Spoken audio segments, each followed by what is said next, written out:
B Elon, അതെ, അതിനാണല്ലോ നമ്മൾ വന്നിരിക്കുന്നത്. എന്താണ് ബംഗ്ലാദേശിലെ പ്രശ്നമെന്ന് അറിയണം, എന്താണ് ഷെയ്ഖ് ഹസീനയ്ക്ക് സംഭവിച്ചത് എന്നറിയണം, ഷെയ്ഖ് ഹസീനയും ഇന്ത്യയും തമ്മിലുള്ള ബന്ധം എന്താണ് എന്നറിയണം. അതിനു മുമ്പ്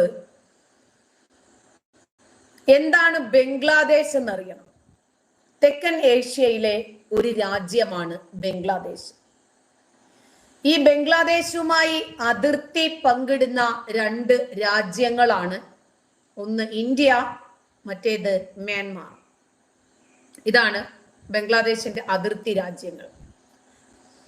ഇന്ത്യയിലെ പശ്ചിമ ബംഗാളിലേതുപോലെ ബംഗാളി വംശജരുടെ രാജ്യമാണിത്. പേരുകൾ പോലെ തന്നെയാണ് ആ നാടിനെ സൂചിപ്പിക്കുന്ന ആളുകളും. ഇന്ത്യ വിഭജനത്തില് പാകിസ്ഥാന്റെ കിഴക്കൻ പ്രവിശ്യയായാണ് ബംഗ്ലാദേശ് നിലവിൽ വരുന്നത് തന്നെ. കിഴക്കൻ പാകിസ്ഥാൻ എന്ന് തന്നെയായിരുന്നു തുടക്കത്തിൽ അതിന്റെ പേര്. ബംഗാളിന്റെ മുസ്ലിം ഭൂരിപക്ഷ പ്രദേശങ്ങളാണ് വിഭജനത്തിൽ പാകിസ്ഥാന്റെ ഭാഗമാക്കാൻ ബ്രിട്ടീഷുകാർ തീരുമാനിച്ചത്. പക്ഷേ ഭരണകേന്ദ്രവുമായി 1600 കിലോമീറ്ററിലേറെ ദൂരമുണ്ട് എന്നത് കിഴക്കൻ പാകിസ്ഥാനിലെ ജനങ്ങളെ അസ്വസ്ഥരാക്കി. അതിനേക്കാളേറെ പടിഞ്ഞാറൻ പാകിസ്ഥാനിൽ നിന്നും നേരിടേണ്ടി വന്ന അവഗണന പുതിയ ഒരു രാജ്യം എന്ന ചിന്ത അവരിൽ വളർത്തിയെടുത്തു. അങ്ങനെ 1971 ഇന്ത്യയുടെ പിന്തുണയോടെ അരങ്ങേറിയ യുദ്ധത്തിലൂടെ ബംഗ്ലാദേശ് എന്നത് ഒരു ഇൻഡിപെൻഡന്റ് രാജ്യമായി, ഒരു സ്വതന്ത്ര രാജ്യമായി ബംഗ്ലാദേശ് മാറി. കുറഞ്ഞ ഭൂവിസ്തൃതിയാണ് അവിടെയുള്ളത്. എന്നാൽ ആ ഭൂമിയുടെ വീതിക്കും നീളത്തിനും ഉൾക്കൊള്ളാൻ സാധിക്കുന്നതിലും അധികം ജനസംഖ്യയുണ്ട് ബംഗ്ലാദേശിൽ. അതാണ് ബംഗ്ലാദേശിന്റെ ഏറ്റവും വലിയ ഒരു പ്രത്യേകത. ഇതിന്റെ ഈ വിസ്തൃതിയില് 100ാം സ്ഥാനമാണ് ബംഗ്ലാദേശിനുള്ളത്. പക്ഷേ ജനസംഖ്യയുടെ കാര്യത്തിൽ 7ാമതാണ് നിൽക്കുന്നത്. രാഷ്ട്രീയ അസ്ഥിരതയുണ്ട് അവിടെ. അതുപോലെ അടിക്കടി ഉണ്ടാകുന്ന ചില പ്രകൃതി ദുരന്തങ്ങൾ, ചുഴലിക്കാറ്റ്, കടലാക്രമണം, അതുപോലെ ചില പകർച്ചവ്യാധികൾ, പിന്നെ കലാപക്കാരുണ്ടാക്കുന്ന പ്രശ്നങ്ങൾ. അങ്ങനെ ഈ ചെറിയ രാജ്യത്തിന്റെ സാമ്പത്തിക ഭദ്രത എന്ന് പറഞ്ഞാൽ വളരെ താഴെയാണ്. ലോകത്തിലെ ഏറ്റവും വലിയ ദരിദ്ര രാജ്യങ്ങളിൽ ഒന്നാണ് ബംഗ്ലാദേശ്. പക്ഷേ സമ്പത്തിന്റെ അടിസ്ഥാനത്തിൽ മാത്രമേ അവർക്ക് ദാരിദ്ര്യമുള്ളൂ.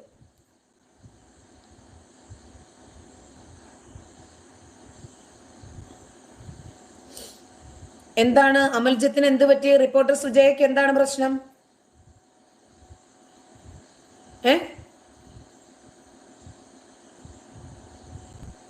കുറെയായി പറഞ്ഞത് തന്നെ പറഞ്ഞുകൊണ്ടിരിക്കുന്നു. മീറ്റ് ദി എഡിറ്റർ പോയില്ലേന്ന. അമൽജിത്തിന്റെ പ്രശ്നം പരിഹരിക്കാനല്ല ഞാനിവിടെ ഇരിക്കുന്നത്. ഒരേ മെസ്സേജ് തന്നെ പലതവണ ആവർത്തിച്ചപ്പോ എന്തെങ്കിലും അത്യാവശ്യം ഉണ്ടോ എന്ന് തോന്നിപ്പോയി, അതുകൊണ്ട് നോക്കിയതാണ്. അപ്പോ ഇത് സമ്പത്തിന്റെ കാര്യത്തിൽ മാത്രമാണ് ദാരിദ്ര്യമെങ്കിലും ഇവര് ഭയങ്കരമായ ജനസംഖ്യയാണ്. പിന്നെ തീവ്രവാദത്തിന്റെയും ഭീകരവാദത്തിന്റെയും വിഷയത്തിലാണെങ്കിൽ പറയാനുമില്ല. പക്ഷേ ഷെയ്ഖ് ഹസീനയാണ് അവിടുത്തെ പ്രധാനമന്ത്രി. പക്ഷെ ഇവർക്ക് ഇപ്പോൾ എവിടെയോ പിഴച്ചു. ഒന്നാമത്തെ കാര്യം, ഇസ്ലാമിലെ സ്ത്രീയെ ഇസ്ലാം എങ്ങനെയാണ് ആദരിക്കുന്നത് എന്ന് നമുക്കറിയാമല്ലോ. സ്ത്രീയെ അധികാരമേൽപ്പിച്ച ഒരു രാജ്യവും ഗതി പിടിക്കില്ല എന്ന് പഠിപ്പിച്ച മുഹമ്മദിന്റെ അനുയായികളാണല്ലോ. ജനങ്ങളും സൈന്യവും ഇവർക്കെതിരെ തിരിയാൻ തുടങ്ങി. അങ്ങനെ ബംഗ്ലാദേശിൽ വീണ്ടും പുതിയ പുതിയ പ്രശ്നങ്ങൾ ആരംഭിച്ചു. ഒരുപാട് കലാപ അന്തരീക്ഷം, അങ്ങനെ അരക്ഷിതാവസ്ഥ. ഒന്നാമത്തെ കാര്യം ദാരിദ്ര്യമാണ്. രാഷ്ട്രീയ അരക്ഷിതാവസ്ഥയാണെങ്കിൽ പറയാനുമില്ല. ആ ജനതയെ സാമ്പത്തിക സുരക്ഷിതത്വത്തിലേക്ക് കൈപിടിച്ച് നടത്തിയ ഒരു ഭരണാധികാരിയാണ് ഇപ്പോൾ പ്രതിപക്ഷത്തിന്റെയും അവാമി ലീഗ് ആ ഭരണപക്ഷത്തിന്റെയും ഒക്കെ സൈന്യത്തിന്റെ ഉൾപ്പെടെയുള്ള ഭീഷണികൾക്ക് വഴങ്ങി അധികാരം ഉപേക്ഷിച്ച് രാജ്യം വിട്ട് പലായനം ചെയ്തിരിക്കുന്നു. ബംഗ്ലാദേശിൽ സ്വന്തം രാജ്യത്തിന്റെ ഭരണാധികാരിക്ക് പോലും ആ രാജ്യം ഉപേക്ഷിക്കേണ്ടുന്ന ഗതികേടാണ് വന്നിരിക്കുന്നത്. ഒളിച്ചോടണം. അങ്ങനെ ഇന്ന് തന്നെ അധികാരം കൈയൊഴിഞ്ഞ് ആ രാജ്യം ഉപേക്ഷിച്ച് ഇന്ത്യയിലെത്തിയിട്ടുണ്ട് ഷെയ്ഖ് ഹസീന. ബംഗ്ലാദേശ് സർക്കാരിനെതിരായ വിദ്യാർത്ഥി പ്രക്ഷോഭം ആളിക്കത്തി. അത് ഒരുപാട് മരണത്തിലേക്ക് നയിച്ചപ്പോൾ ഞാൻ ഈ അധികാര കസേരയിൽ അമർന്നിരിക്കുന്നതാണ് നിങ്ങളുടെ പ്രക്ഷോഭത്തിന് കാരണമെങ്കിൽ സാധാരണക്കാരെ വെറുതെ വിടൂ, ഞാൻ രാജിവെച്ചേക്കാം. അതാണ് അവര് രാജിക്ക് പ്രേരിപ്പിച്ചത്. എന്നിട്ട് നേരത്തെ തന്നെ ഇവര് പറഞ്ഞിരുന്നു, സൈന്യം പറഞ്ഞു 45 മിനിറ്റിനുള്ളിൽ രാജിവെക്കണം എന്നാണ് ആ രാജ്യത്തിന്റെ സൈന്യം പ്രധാനമന്ത്രിക്ക് അന്ത്യശാസനം നൽകിയത്. 45 മിനിറ്റ് ഒന്നും ആയില്ല അവർക്കൊരു തീരുമാനമെടുക്കാൻ. അത്രയ്ക്ക് പവർഫുൾ ലേഡിയാണ് അവര്. അങ്ങനെ അവരുടെ രാജി നാട് മുഴുവനും അറിഞ്ഞു. അന്താരാഷ്ട്ര മാധ്യമങ്ങളാണ് ആദ്യം ഈ വാർത്ത റിപ്പോർട്ട് ചെയ്യുന്നത്.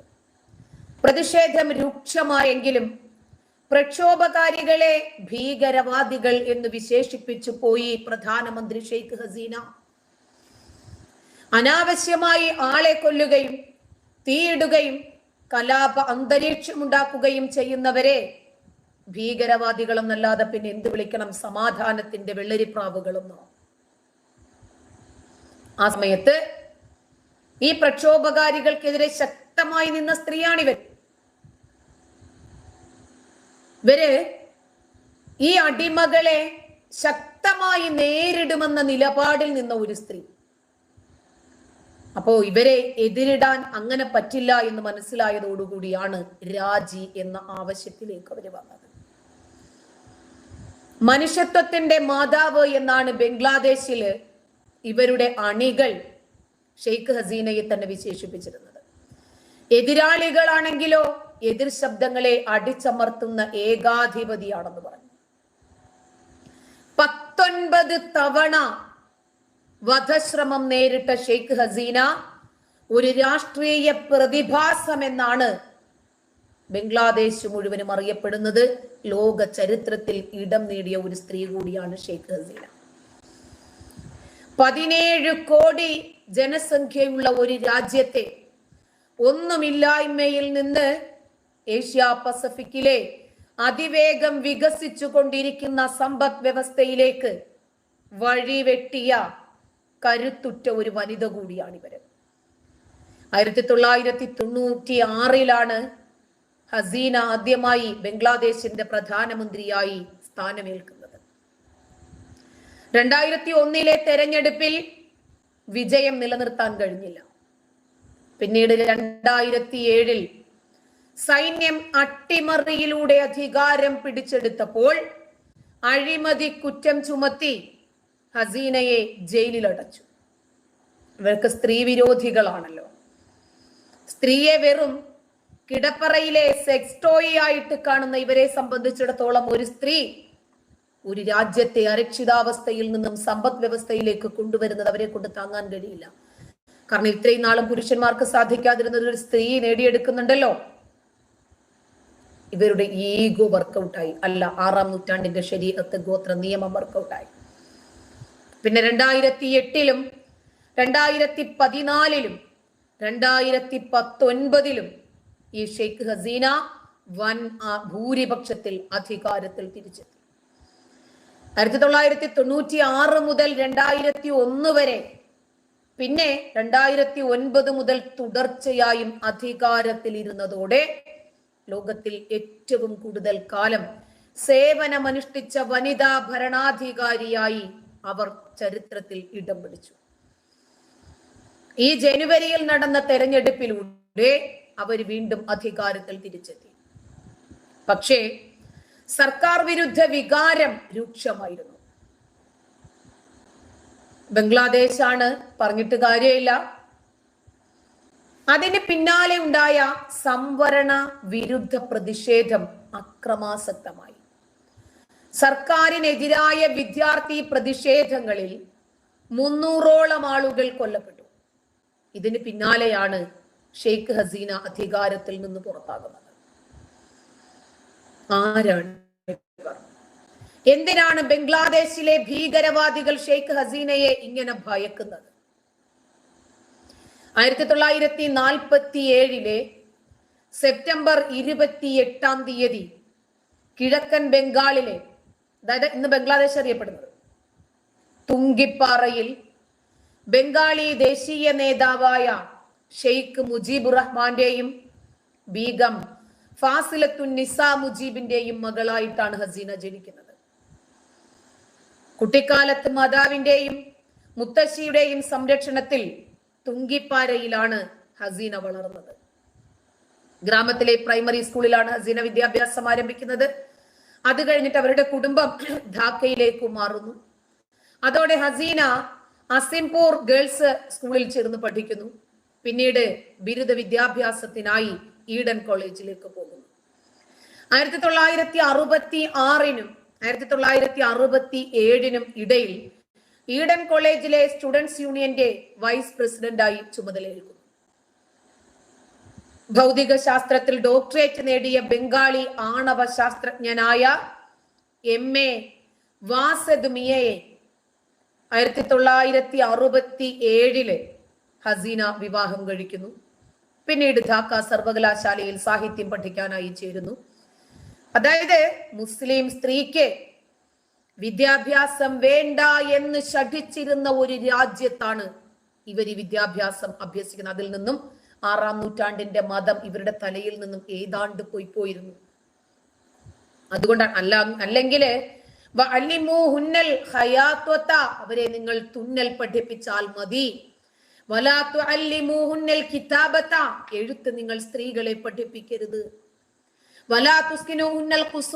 വാർക്ക വീടുകളിൽ അവരെ നിങ്ങൾ താമസിപ്പിക്കരുത് എന്ന് 6-ാം നൂറ്റാണ്ടിലെ ഗോത്ര നേതാവായ സ്ത്രീ വിരുദ്ധൻ പഠിപ്പിച്ചതിനനുസരിച്ച് ഒരു സ്ത്രീ ഈ രൂപത്തിൽ വിദ്യാസമ്പന്നയാകുന്നത് അവരെ കൊണ്ട് സഹിക്കാൻ പറ്റുമോ? അങ്ങനെ 1973 അവര് ബിരുദം നേടുന്നു. പഠനകാലത്ത് തന്നെ രാഷ്ട്രീയ പ്രവർത്തനം ആരംഭിച്ച ഹസീന സ്റ്റുഡൻസ് ലീഗിന്റെ രാഷ്ട്രീയ പ്രവർത്തനങ്ങളിൽ സജീവമാകുന്നു.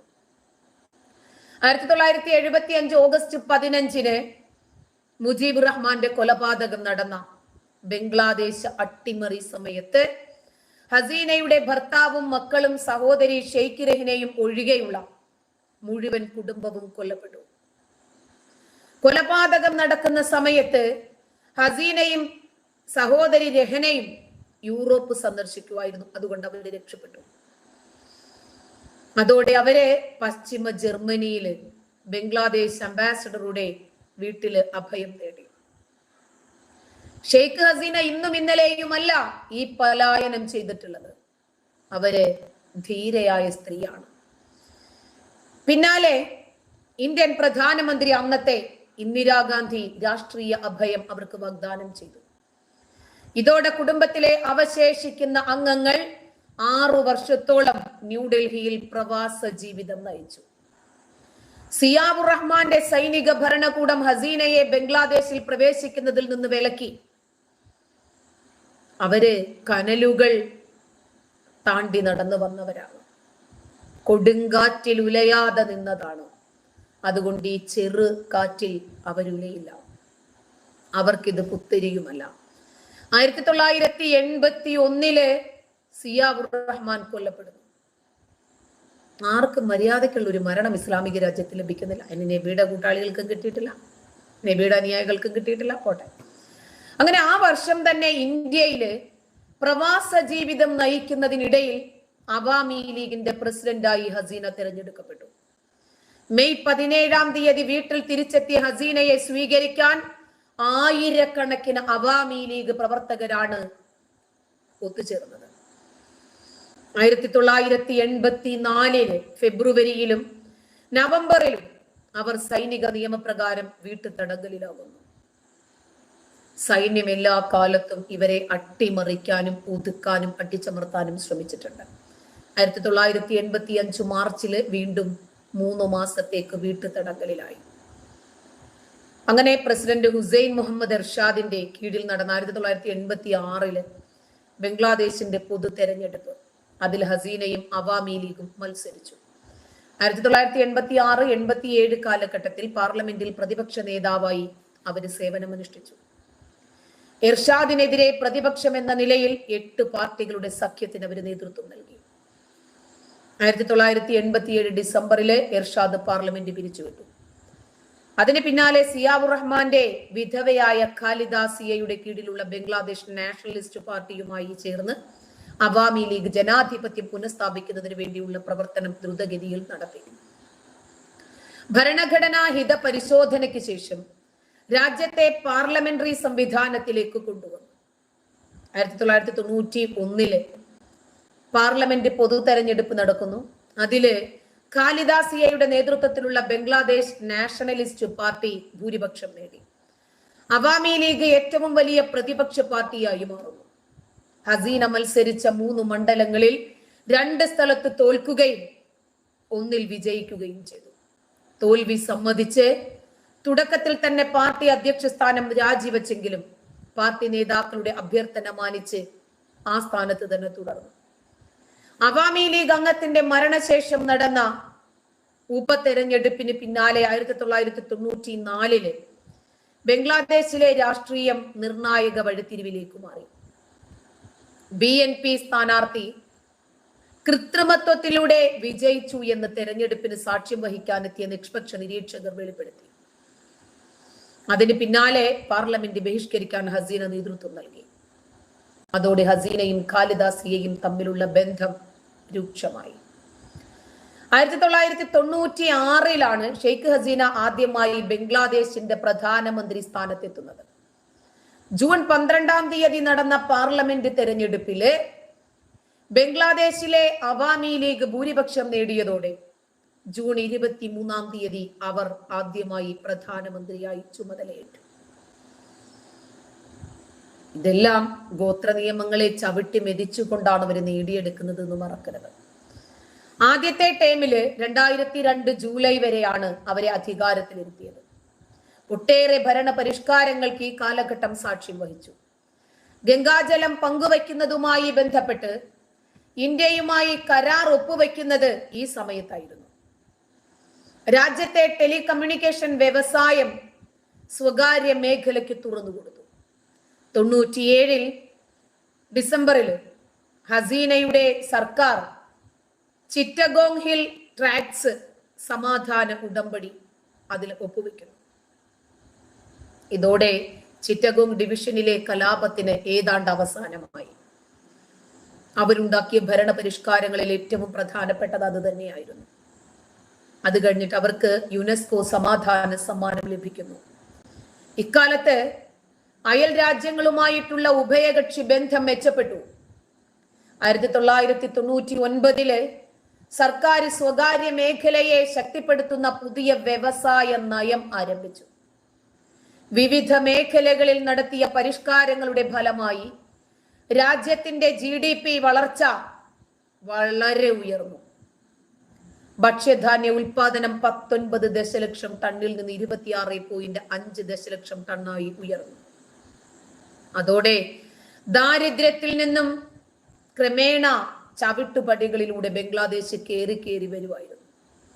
അധികാരത്തിലെത്തിയതോടെ സമൂഹത്തിലെ ഏറ്റവും ദുർബലരായവരെ സംരക്ഷിക്കാൻ സാമൂഹിക സുരക്ഷാ പദ്ധതികൾ ഷെയ്ഖ് ഹസീന കൊണ്ടുവന്നു.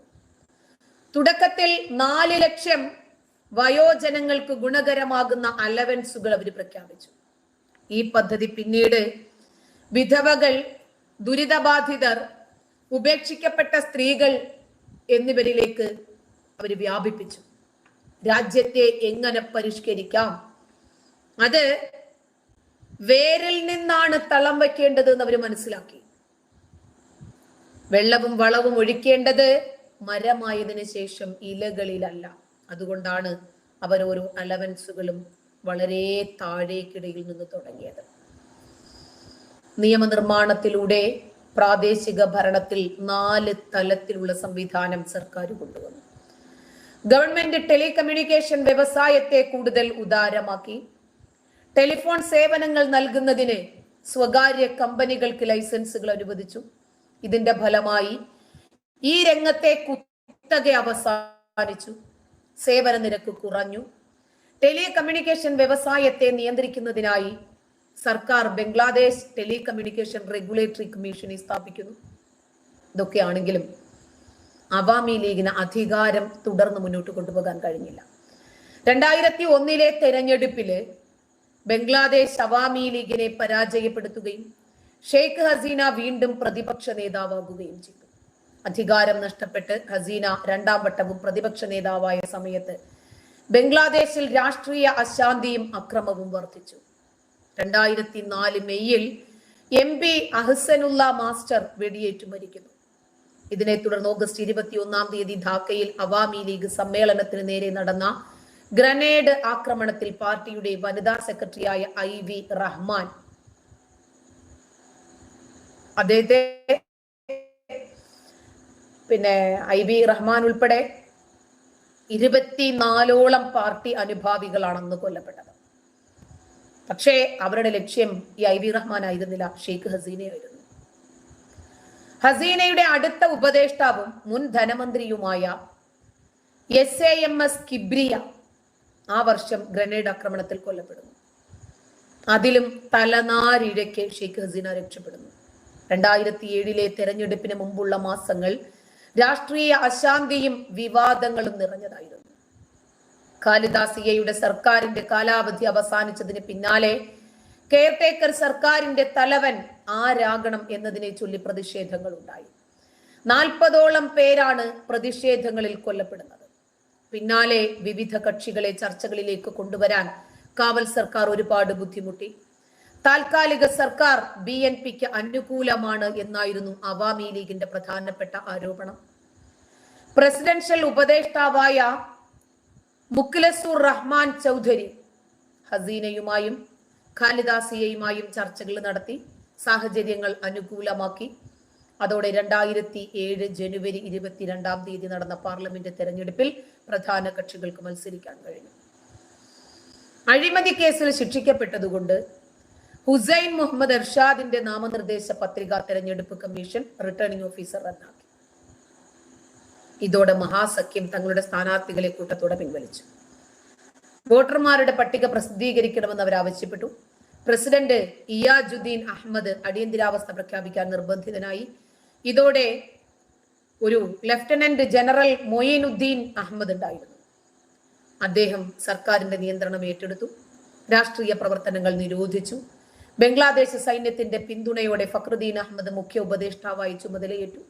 സൈന്യം അട്ടിമറിയിലൂടെ അധികാരം പിടിച്ചെടുത്തു. അതോടെ അഴിമതി കുറ്റം ചുമത്തി ഹസീനയെ ജയിലിൽ അടച്ചു. പക്ഷേ ഹൈക്കോടതി ഹസീനയുടെ വിചാരണ നിർത്തിവെച്ചു. ജാമ്യത്തിൽ വിടാൻ ഉത്തരവിട്ടു. 2008 ഡിസംബറിൽ 9ാമത് പാർലമെന്റ് തെരഞ്ഞെടുപ്പ് നടന്നു. പരക്കെ പ്രശംസിക്കപ്പെട്ട സ്വതന്ത്രവും നീതിയുക്തവുമായ തെരഞ്ഞെടുപ്പിൽ അവരുടെ പാർട്ടി കേവല ഭൂരിപക്ഷം നേടി ഷെയ്ഖ് ഹസീന 2ാം തവണയും പ്രധാനമന്ത്രിയായിട്ട് അധികാരമേറ്റു. ഫൈറ്ററാണ് ഇവര്. ഏതൊക്കെ സാഹചര്യത്തിൽ ആരൊക്കെ പരാജയപ്പെടുത്താൻ ശ്രമിച്ചിട്ടും പരാജയപ്പെടാതെ എല്ലാ പ്രതിസന്ധികളെയും ഒരു സ്പോർട്സ്മാൻ സ്പിരിറ്റോടുകൂടി നേരിട്ട് നേടി. 2008 നടന്ന തെരഞ്ഞെടുപ്പിൽ അവാമി ലീഗ് നേതൃത്വം നൽകിയ മഹാസഖ്യം 14 പാർട്ടികളുണ്ട്. അങ്ങനെ 3-2 ഭൂരിപക്ഷത്തോടു കൂടി ജയിച്ചു. 299 230 സീറ്റുകൾ നേടിയിട്ട് അവർ അധികാരം പിടിച്ചു. 2009 ജനുവരിയിൽ ബംഗ്ലാദേശ് പ്രധാനമന്ത്രിയായി 2ാം വട്ടം അധികാരത്തിലെത്തിയ ഹസീനയ്ക്ക് പിന്നെ തിരിഞ്ഞു നോക്കേണ്ടി വന്നിട്ടില്ല. 2014-ലും 2019-ലും അവർ ബംഗ്ലാദേശിന്റെ പ്രധാനമന്ത്രിയായി തെരഞ്ഞെടുക്കപ്പെട്ടു. ഹസീനയുടെ ഭരണത്തിന് കീഴിൽ ബംഗ്ലാദേശ് പടിപടിയായി വികസന സ്വപ്നങ്ങൾ സാക്ഷാത്കരിച്ചു. ഇതിലേറ്റവും പ്രധാനം സാമ്പത്തിക രംഗത്തെ നേട്ടങ്ങളാണ്. 2006-ലെ GDP $71 ബില്യൺ നിന്ന് 2022-ൽ $460 ബില്യൺ ഉയർന്നു. ഇന്ത്യക്ക് പിന്നിൽ ദക്ഷിണേന്ത്യയുടെ രണ്ടാമത്തെ വലിയ സമ്പദ് വ്യവസ്ഥയായി ബംഗ്ലാദേശ് മാറ്റി. ഒരു കാലത്ത് സ്വന്തം ജനതയ്ക്ക് ആവശ്യത്തിന് ഭക്ഷണമില്ലാതിരുന്ന അവസ്ഥയിൽ നിന്ന് ഭക്ഷ്യ കയറ്റുമതി രാഷ്ട്രമായി ബംഗ്ലാദേശ് മാറി. സാമൂഹിക സുരക്ഷാ മേഖലകളിലും വലിയ മുന്നേറ്റമുണ്ടായി. രാജ്യത്ത് ഇന്ന് 98% പെൺകുട്ടികളും പ്രാഥമിക വിദ്യാഭ്യാസം നേടുന്നു. ഒപ്പം വലിയ തോതിൽ നിക്ഷേപവും രാജ്യത്തിലേക്ക് എത്തുന്നുണ്ട്. സാംസങ് പോലെയുള്ള അന്താരാഷ്ട്ര കമ്പനികൾ ചൈനയിൽ നിന്ന് എത്തുന്നതും അവർക്ക് ശുഭസൂചനയാണ്.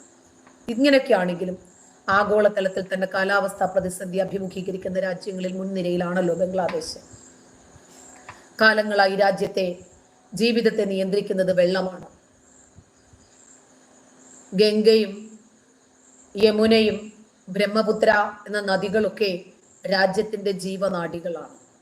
ഹിമാലയത്തിൽ നിന്നുള്ള മഞ്ഞുരുകി എത്തുന്ന ട്രില്യൺ ഗാലൺ വെള്ളമാണ് ഓരോ വർഷവും ബംഗ്ലാദേശിലെ നദികളിലൂടെ ഒഴുകി കടലിൽ പതിക്കുന്നത്. ഇവ തീർക്കുന്ന കെടുതികൾക്ക് പുറമെ ചുഴലിക്കാറ്റും വെള്ളപ്പൊക്കവും രാജ്യത്തിന് എന്നും വെല്ലുവിളിയാണ്. പ്രതിവർഷം $1 ബില്യൺ നാശനഷ്ടം ഉണ്ടാക്കുന്നു എന്നാണ് കണക്കുകൾ.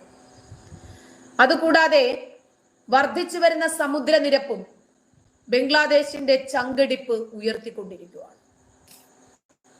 ബംഗ്ലാദേശിന്റെ ജീവിതം നിയന്ത്രിക്കുന്നത് വെള്ളമാണെങ്കിലും അതിന്റെ രാഷ്ട്രീയം രക്തത്തിൽ കുതിർന്നതാണ് എന്നാണ് മറ്റൊരു യാഥാർത്ഥ്യം. ഇതിന്റെ ഇടയിലാണ് കഴിഞ്ഞ അരനൂറ്റാണ്ടായി രണ്ട് കുടുംബങ്ങളും ഇപ്പോൾ അവരെ നയിക്കുന്ന സ്ത്രീകളും അധികാരത്തിനായി പരസ്പരം പോരടിക്കുന്നത്. കഴിഞ്ഞ ഏതാനും ദശകങ്ങളായി ഇതിൽ വിജയിച്ചതാകട്ടെ ഹസീനയാണ്. അവരാകട്ടെ ബംഗ്ലാദേശിനെ മുന്നോട്ടാണ് നയിക്കുന്നത്. ഈ വർഷം ജനുവരിയിലാണ് ഷെയ്ഖ് ഹസീന വീണ്ടും പ്രധാനമന്ത്രി പദത്തിലെത്തുന്നത്. പക്ഷേ ഏകപക്ഷീയമായിരുന്നു ബംഗ്ലാദേശിൽ നടന്ന ആ തെരഞ്ഞെടുപ്പ്.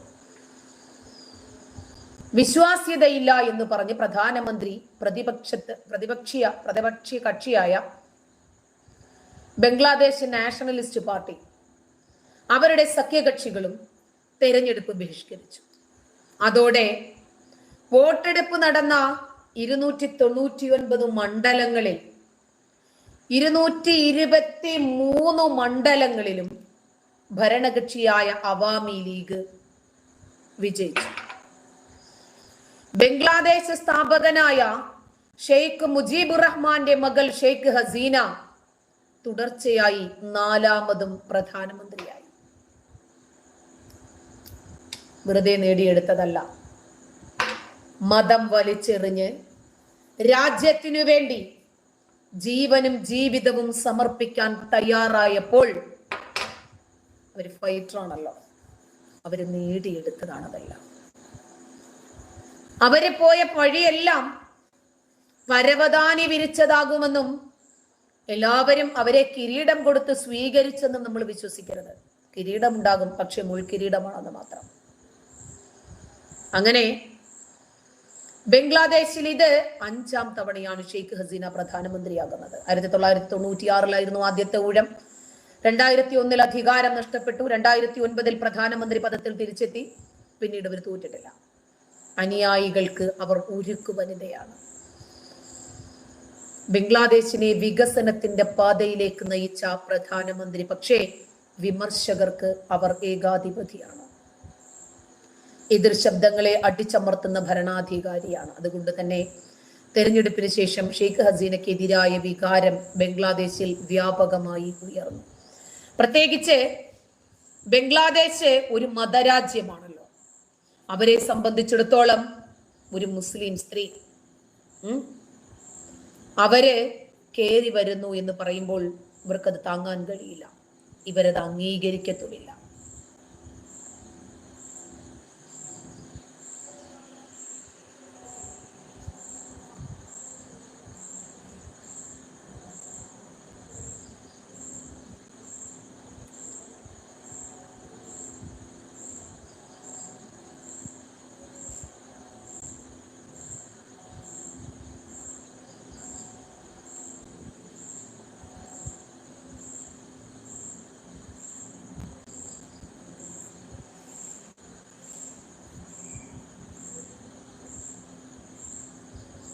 ഇന്നും തെറിക്കാർ വന്നിട്ടുണ്ട്.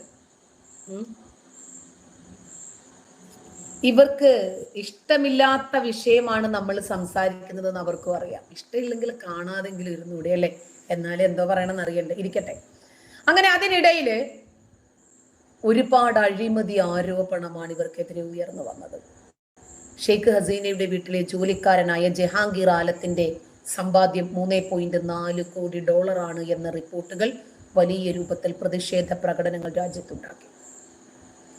ഹസീന സർക്കാരിന്റെ അഴിമതി കഥകൾ തുടർച്ചയായി റിപ്പോർട്ട് ചെയ്തിരുന്ന ബംഗ്ലാദേശ് മാധ്യമങ്ങളാണ് ജഹാംഗീറിന്റെ സ്വത്ത് വിവരങ്ങൾ പുറത്തുവിടുന്നത്. ഹസീനയുടെ പണിക്കാരൻ ഇത്ര വലിയ തുക നേടാൻ സാധിച്ചെങ്കിൽ അവരുണ്ടാക്കിയത് എത്രയായിരിക്കുമെന്ന ചോദ്യമാണ് പ്രതിപക്ഷ പാർട്ടികൾ ഉന്നയിച്ചത്. അതോടെ അവർ വലിയ തോതിൽ പ്രതിരോധത്തിലായി. ഇതിന് പിന്നാലെയാണ് വലിയ വിദ്യാർത്ഥി പ്രതിഷേധം പൊട്ടിപ്പുറപ്പെടുന്നത്. ബംഗ്ലാദേശിലെ ക്വാട്ട വിരുദ്ധ പ്രക്ഷോഭത്തിന് പിന്നിൽ ഹസീന ഭരണത്തോടുള്ള ജനങ്ങളുടെ നിരാശയാണ് എന്നാണ് നിരീക്ഷകർ ചൂണ്ടിക്കാണിക്കുന്നത്. ഹസീനയെ സ്വേച്ഛാധിപതി എന്ന് വിളിക്കുന്ന മുദ്രാവാക്യങ്ങൾ, ഗാനങ്ങൾ, ട്രോളുകൾ, വിമർശനങ്ങൾ അതൊക്കെ സമൂഹ മാധ്യമങ്ങളിലൂടെ പ്രചരിച്ചു. ഇതും മുമ്പൊന്നും ശീലമില്ലാത്തതാണ് എന്നാണ് നിരീക്ഷകർ പറയുന്നത്. അതിന് പിന്നാലെ സർക്കാർ വിരുദ്ധ പ്രതിഷേധം അതിന്റെ മൂർധന്യാവസ്ഥയിലെത്തി. പ്രതിഷേധം രൂക്ഷമായതോടെ വലിയ പ്രതിരോധത്തിലായി ഹസീന സർക്കാർ. അതിന് പിന്നാലെ അവർക്ക് അധികാരത്തിൽ നിന്നും പുറത്തു കടക്കുക എന്നതല്ലാതെ മറ്റു മാർഗമുണ്ടായിരുന്നില്ല. ഷെയ്ഖ് ഹസീനയ്ക്ക് എവിടെയോ പിഴച്ചു എന്നത് യാഥാർത്ഥ്യം. പക്ഷേ ആ പിഴച്ചത് എവിടെയാണ് എന്നത് ബംഗ്ലാദേശികൾക്ക് തിരിച്ചു കാണിച്ചു കൊടുക്കാൻ കഴിഞ്ഞിട്ടില്ല. ഇപ്പോ ബംഗ്ലാദേശിലെ ആഭ്യന്തര കലാപം നടന്നുകൊണ്ടിരിക്കുന്നു. അതിന് പിന്നാലെ ഒരുപാട് സാധാരണക്കാരെ കലാപകാരികൾ കൊല്ലുന്ന സാഹചര്യം ഉണ്ടായപ്പോൾ ഞാൻ കാരണം എന്റെ രാജ്യത്ത് ഒരാളും കൊല്ലപ്പെടരുത് എന്ന ആഗ്രഹം കൊണ്ട് പ്രധാനമന്ത്രി ഷെയ്ഖ് ഹസീന രാജിവെച്ചു, രാജ്യം വിട്ടു. ഈ സാഹചര്യം അടക്കം പ്രധാനമന്ത്രി നേരിട്ട് കാര്യങ്ങളെ വിലയിരുത്തി. കാരണം നരേന്ദ്രമോദിക്ക് ഏതാണ്ട് കാര്യങ്ങളൊക്കെ അറിയാം. അക്രമം അതിരൂക്ഷമായി. ബംഗ്ലാദേശിന്റെ സാഹചര്യം വല്ലാതെ കലുഷിതമായി. അതിർത്തി രാജ്യമായ ഇന്ത്യക്ക് ഏതെങ്കിലും തരത്തിൽ ഭീഷണി ഉയർത്തുന്നുണ്ടോ എന്നതടക്കമുള്ള കാര്യങ്ങൾ നരേന്ദ്രമോദിക്ക് വിലയിരുത്തണമായിരുന്നു. വിദേശകാര്യമന്ത്രി എസ് ജയശങ്കർ, ദേശീയ സുരക്ഷാ ഉപദേഷ്ടാവ് അജിത് ഡോവൽ എന്നിവരുമായി പ്രധാനമന്ത്രി ബംഗ്ലാദേശ് സാഹചര്യം ചർച്ച ചെയ്തു. ഡൽഹിയിലെ ബംഗ്ലാദേശ് ഹൈക്കമ്മീഷൻ അടക്കം കേന്ദ്ര സർക്കാർ സുരക്ഷ കൂട്ടി. ഹൈക്കമ്മീഷന് മുന്നിലെ എല്ലാ ഗേറ്റുകളും ബാരിക്കേഡ് കൊണ്ട് അടച്ചു. സ്ഥലത്ത് വൻ പോലീസ് സന്നാഹമാണ് നിലയുറപ്പിച്ചിട്ടുള്ളത്. കൂടുതൽ സുരക്ഷാ ഉദ്യോഗസ്ഥരെയും പ്രദേശത്ത് വിന്യസിപ്പിച്ചു. സംഘർഷം രൂക്ഷമായതോടെ ഇന്ത്യൻ പൗരന്മാർ ബംഗ്ലാദേശിലേക്ക് യാത്ര ചെയ്യുന്നത് കേന്ദ്ര സർക്കാർ വിലക്കി. അതീവ ജാഗ്രത പാലിക്കണമെന്ന് ബംഗ്ലാദേശിലെ ഇന്ത്യൻ പൗരന്മാർക്കും നിർദ്ദേശം നൽകി. ഇന്ത്യക്കാർക്കായി ഹെൽപ്പ് ഡെസ്ക് തുറന്നിട്ടുണ്ട്. രാജിവെച്ച ഷെയ്ഖ് ഹസീന അതിനിടയിൽ ഇന്ത്യയിലെത്തി. അങ്ങനെ ഡൽഹി വിമാനത്താവളത്തിലെത്തിയ ഹസീന ലണ്ടനിലേക്ക് പോകുമെന്ന് മാധ്യമങ്ങൾ എഴുതുന്നു. അങ്ങനെ സംവരണ വിരുദ്ധ പ്രക്ഷോഭം അതിരൂക്ഷമായ കലാപമായി. അതോടെ ഇന്ന് ഉച്ചയ്ക്ക് പ്രധാനമന്ത്രി ഷെയ്ഖ് ഹസീന രാജിവെച്ചു. സഹോദരി രഹാനയ്ക്കൊപ്പം സൈനിക വിമാനത്തിലാണ് ഇവർ രാജ്യം വിടുന്നത്. ഇവർ ഇന്ത്യയിൽ അഭയം തേടിയെങ്കിലും ഇന്ത്യ അഭയം നൽകിയില്ല എന്ന് സർക്കാർ അറിയിക്കുന്നു. നരേന്ദ്രമോദി സ്വീകരിച്ചു എന്ന് അറിയിക്കുന്നു മാധ്യമങ്ങളല്ലേ. ഷെയ്ഖ് ഹസീന ബൈലറൂസിലേക്കോ ലണ്ടനിലേക്കോ പോയി എന്നൊക്കെയുള്ള റിപ്പോർട്ടുകളാണ് ഡൽഹിയിലെ സൈനിക വിമാനം ഇറങ്ങിയ ഉടനെ തന്നെ നമ്മൾ കേൾക്കുന്നത്. ഒരുപക്ഷെ ഒരു രാജ്യത്തിന്റെ പ്രധാനമന്ത്രിയായിരുന്ന ആളല്ലേ, അവരെവിടെയാണ് എന്ന് വ്യക്തമായ സൂചന ശത്രുക്കൾക്ക് കിട്ടണ്ട എന്ന് കരുതിയായിരിക്കും ഇത്തരം അഭ്യൂഹങ്ങൾ പ്രചരിക്കുന്നത്. ഷെയ്ഖ് ഹസീന രാജിവെച്ച് രാജ്യം വിട്ടു എന്ന് റിപ്പോർട്ടുകൾ പുറത്തു വന്നു. അതിന് പിന്നാലെ 1000-ഓളം പ്രതിഷേധക്കാർ, പ്രക്ഷോഭകർ ഹസീന ഭീകരവാദികൾ എന്ന് വിളിച്ച ഈ ഭീകര കർഫ്യൂ ലംഘിച്ച് പ്രധാനമന്ത്രിയുടെ വസതിയിലേക്ക് ഇരച്ചെത്തി. ഒരു പക്ഷേ അവർ രാജിവെച്ച് പോയിട്ടില്ലായിരുന്നെങ്കിൽ ഇന്ന് ഷെയ്ഖ് ഹസീന ഈ ഭൂമിയിൽ ഉണ്ടാകുമായിരുന്നില്ല ജീവനോടെ. ധാക്കയിലെ തെരുവുകൾ അവര് കത്തിച്ചു. ബംഗ്ലാദേശ് പതാകയുമായി ജനക്കൂട്ടം കലാപ കലുഷിതമായ സാഹചര്യത്തിൽ നിറഞ്ഞാടി. ഒന്നും രണ്ടും അല്ല, 4 ലക്ഷത്തോളം പ്രക്ഷോഭകർ തെരുവിൽ ഇറങ്ങി എന്ന് പറയുമ്പോൾ ചെറുതാണോ? പ്രാദേശിക മാധ്യമങ്ങൾ അതിന്റെ ഒക്കെ വീഡിയോകൾ പുറത്തുവിട്ടിട്ടുണ്ട്. ഹസീനയുടെ ഔദ്യോഗിക വസതിയിൽ അതിക്രമിച്ചു കയറിയവർ ഓഫീസിനുള്ളിലെ സാമഗ്രികൾ നശിപ്പിക്കുന്നതിന്റെ വീഡിയോ ദൃശ്യങ്ങൾ സമൂഹ മാധ്യമങ്ങളിൽ വ്യാപകമായി പ്രചരിക്കുന്നുണ്ട്. 14 പോലീസ് ഉദ്യോഗസ്ഥർ അടക്കം 98 പേരാണ് ഞായറാഴ്ച മാത്രം പ്രക്ഷോഭത്തിൽ രാജ്യത്ത് കൊല്ലപ്പെട്ടത്. 200-ലധികം ആളുകൾക്ക് പരിക്കേറ്റു. പ്രക്ഷോഭകർക്കെതിരെ ഭരണകക്ഷിയായ അവാമി ലീഗ് പ്രവർത്തകർ രംഗത്തു വന്നതോടെ സംഘർഷം രൂക്ഷമാകുകയായിരുന്നു. ബംഗ്ലാദേശിലെ സംവരണ വിരുദ്ധ പോരാട്ടമാണ് ഷെയ്ഖ് ഹസീനയുടെ പതനത്തിൽ കലാശിച്ചത്. പ്രധാനമന്ത്രിയുടെ രാജി ആവശ്യപ്പെട്ടിട്ടുള്ള പ്രതിഷേധം ദിവസങ്ങളായി അക്രമാസക്തമായി തുടരുന്നുണ്ടായിരുന്നു. ഹസീനയുടെ രാജിക്കായി പ്രതിഷേധക്കാരും അവരെ നേരിടാൻ ഭരണകക്ഷിയായ അവാമി ലീഗ് പ്രവർത്തകരും തെരുവിൽ നിരവധി തവണ ഏറ്റുമുട്ടി. ഈ ഏറ്റുമുട്ടലിൽ ഇന്നലെ 100ഓളം പേര് കൊല്ലപ്പെട്ടതായതാണ് വിവരം. നിരവധി പേർക്ക് പരിക്കേറ്റു. കൊല്ലപ്പെട്ടവരിൽ 14 ആളുകൾ പോലീസുകാരാണ്. സംഘർഷം നേരിടാൻ ബംഗ്ലാദേശിൽ രാജ്യവ്യാപകമായി അനിശ്ചിതകാല കർഫ്യൂ പ്രഖ്യാപിച്ചു. ബംഗ്ലാദേശിലെ ആഭ്യന്തര കലാപത്തിന്റെ പശ്ചാത്തലത്തിൽ ധാക്കയിലേക്കും അവിടെ നിന്നുള്ള മുഴുവൻ വിമാന സർവീസുകളും റദ്ദാക്കി എയർ ഇന്ത്യ തീരുമാനത്തിൽ ഉറച്ചു നിന്നു. രാജ്യത്ത് സർക്കാർ വിരുദ്ധ പ്രക്ഷോഭം കടുത്തതിന് പിന്നാലെ പ്രധാനമന്ത്രി ഷെയ്ഖ് ഹസീനയ്ക്ക് ആ രാജ്യം ഉപേക്ഷിക്കേണ്ടി വന്നു. അങ്ങനെയാണ് അവർ സൈനിക വിമാനത്താവളത്തിലെത്തുന്നത്. ബംഗ്ലാദേശിൽ രൂപം കൊണ്ടിരിക്കുന്ന ഈ പ്രക്ഷോഭത്തിന്റെ സാഹചര്യത്തിൽ ധാക്കയിലേക്കും അവിടെ നിന്നുള്ള മുഴുവൻ സർവീസുകളും അടിയന്തിരമായി റദ്ദാക്കിയെന്നും സാഹചര്യം വീണ്ടും തുടർച്ചയായി ജാഗ്രതയോടുകൂടി നിരീക്ഷിച്ചു കൊണ്ടിരിക്കുകയാണെന്നും വിമാന കമ്പനി വ്യക്തമാക്കി.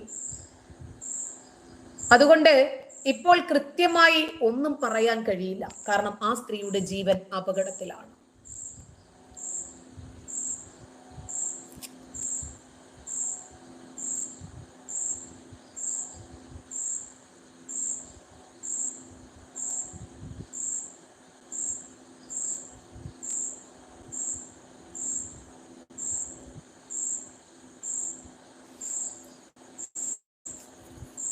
റിഷാദെ, മുല്ലപ്പെരിയാറിലേക്ക് എടുത്ത് ചാടടാ, അതല്ലേ നിനക്കൊക്കെ കുറച്ചും കൂടി നല്ലത്.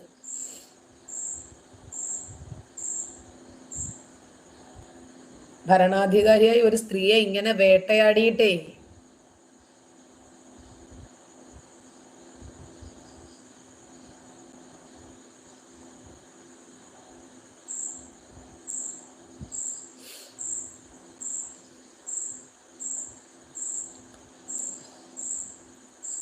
ഓരോന്നിങ്ങി വരും.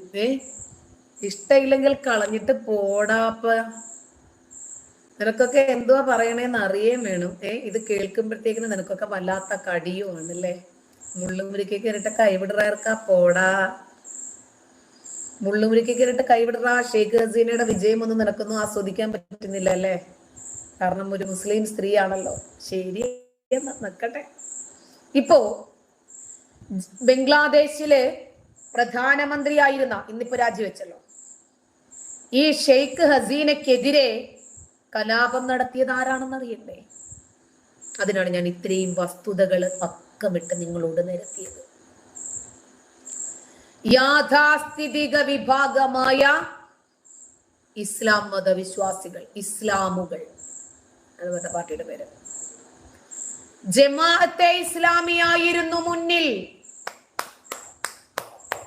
നാളെ ഷെയ്ഖ് ഹസീന അനുഭവിച്ച അതേ പ്രയാസവും പ്രതിസന്ധിയും ഇന്ന് ബംഗ്ലാദേശ് അനുഭവിക്കുന്ന അതേ പ്രശ്നവും പ്രതിസന്ധിയും നാളെ ഇന്ത്യ മഹാരാജ്യത്തിനുണ്ടാകില്ല എന്ന് വിശ്വസിക്കേണ്ട. കാരണം അവിടുത്തെ ജമാഅത്തെ ഇസ്ലാമി തന്നെയാണ് ഇവിടത്തെയും ജമാഅത്തെ ഇസ്ലാമി. അവരുടെ ലക്ഷ്യം തന്നെയാണ് ഇവരുടെയും ലക്ഷ്യം. അവരുടെ പ്രവർത്തന മേഖല തന്നെയാണ് ഇവരുടെയും പ്രവർത്തന മേഖല. അവര് സ്ഥാപിതമായിരിക്കുന്ന അതേ ലക്ഷ്യത്തിന് വേണ്ടി തന്നെയാണ് ഇവരും സ്ഥാപിതമായിട്ടുള്ളത്. അവര് നിലകൊള്ളുന്ന നിലപാട്, അവരുടെ പ്രസ്ഥാനത്തിന്റെ ലക്ഷ്യം, അതൊക്കെ തന്നെയാണ് ഇവരുടെ. അതുകൊണ്ട് പറയാനുള്ളത് ഇത്രയേ ഉള്ളൂ. ഇപ്പോ ബംഗ്ലാദേശില് ജനാധിപത്യം കുഴിച്ചുമൂടി പട്ടാളം ഭരണം പിടിച്ചെടുത്തപ്പോൾ തീവ്ര ഇസ്ലാമിസ്റ്റുകൾ ആഹ്ലാദ പ്രകടനങ്ങൾ നടത്തുവാണ് അവിടെ. കാരണം ആ രാജ്യത്തെ പുരോഗതിയിലേക്ക് കൊണ്ടുപോയ ഒരു മുസ്ലിം സ്ത്രീയോട് ഖുർആൻ പറഞ്ഞത് നിസാഉകുമാർ സുലക്കും ഫദ്വാറതക മനാശിഉത്തുമ ഖുർആൻ പറഞ്ഞ 2-ാം അധ്യായം 223-ാമത്തെ വചനം സ്ത്രീ കൃഷിയിടോ അല്ലേ? എടാ പുരുഷ, നീ ഇച്ഛിക്കും വിധം നീ അവരെ സമീപിച്ചോടാ. അപ്പോ ഷെയ്ഖ് ഹസീനയെ ഇല്ലാതാക്കുന്നതിന് വേണ്ടി ഒരു വിഭാഗവും രാജിവെപ്പിക്കുന്നതിന് വേണ്ടി മറുവിഭാഗവും രംഗത്ത് വന്നപ്പോൾ ആലോചിക്കണം. ജീവൻ രക്ഷിക്കാൻ ഒരു പ്രധാനമന്ത്രിക്ക് നാടുവിടേണ്ടി വന്നു. മതരാജ്യത്ത് നിന്ന് നാടുവിട്ട് അവരെത്തുന്നത് മതേതര രാജ്യമായ സ്വതന്ത്ര ഭാരതത്തിലാണ്. അവർക്ക് എത്രമാത്രം ഈ ഭാരതത്തെ വിശ്വാസമുണ്ടെന്ന് നോക്കിക്കേ.